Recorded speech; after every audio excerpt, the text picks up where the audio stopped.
It's 8:30. Good morning. I'm Ian Crouch with Hunter News. A man has died in a motorcycle crash at Mandalong. Police were called to Mandalong Road about 6:15 last night. They say a southbound motorcycle left the road and crashed into trees. Despite the best efforts of passers-by and paramedics, the rider, believed to be a 36-year-old man, died at the scene.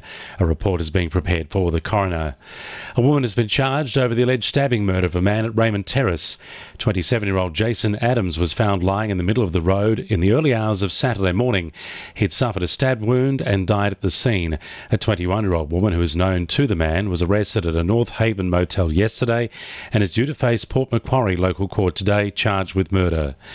Labor has announced it will introduce new reforms to mining workplace practices to ensure hunter miners' job security and safety.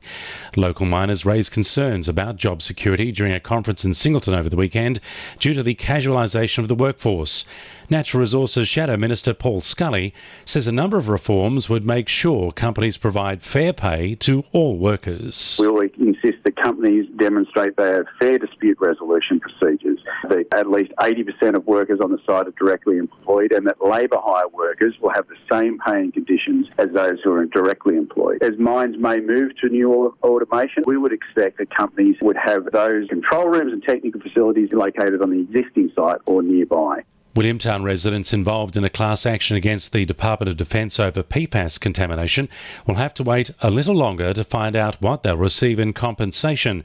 Lawyers for both sides were back in the federal court yesterday, where Justice Michael Lee directed them to work diligently to finalise the details of their in-principle agreement within the next few weeks. Only then will it be able to be approved by the federal court. It's expected the compensation figure will be made public when the matter returns to court on April 6. New South Wales Young Labor members are calling for greater access, more funding and better services for youth mental health services in regional areas of the Hunter and the state. At the regional cabinet meeting in Singleton over the weekend, the members passed a motion calling for a significant increase in funding for youth mental health. Young Labor President Paul Mills says it's crucial young people in the Hunter have access to services in the wake of drought, fires and floods. This is when it counts, when the public has moved on and people need the services because the support isn't actually there. We need to use these bushfires as the impetus to put a greater focus on mental health services in rural and regional New South Wales. Young people there deserve to get a fair go. And if you or someone you know needs help, call Lifeline on 13 11 14.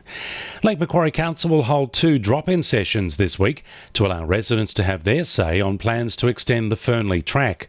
The state government last month announced $7 million to extend the track from Belmont to Blacksmiths via a 3.5 kilometre shared pathway.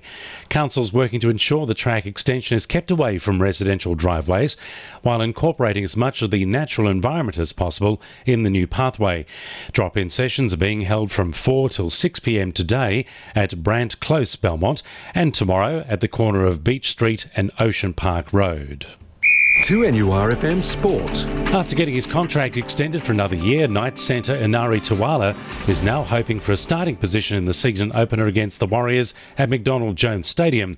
The 21-year-old originally joined Newcastle on a 1-year deal, but after 2 trial matches, Knights officials extended his contract until at least the end of 2021. When asked about the possibility of staying longer than his contract, Tuwala says he wouldn't want to be anywhere else. I do see my future here. I wouldn't want to be anywhere else at the moment. I'm loving it here. Waratah Golf captain Ben Hillard says he and his senior teammates need to step up ahead of facing Merewether this Sunday. Merewether's unbeaten after 4 games and having secured a spot in the decider, while Waratah are second with 2.5 games and 16.5 matches. Waratah missed out on the final by half a game last year, and Hillard says it will be a close match. And Newcastle businesswomen Kylie Frierson and Holly Martin have launched the Sporting Chance program to support elite female athletes in the Hunter region. And the winning numbers in Monday Lotto are 9, 29, 28, 8, 14 and 34, and the supplementaries are 41 and 43. 2NURFM News Time, 25 to 9.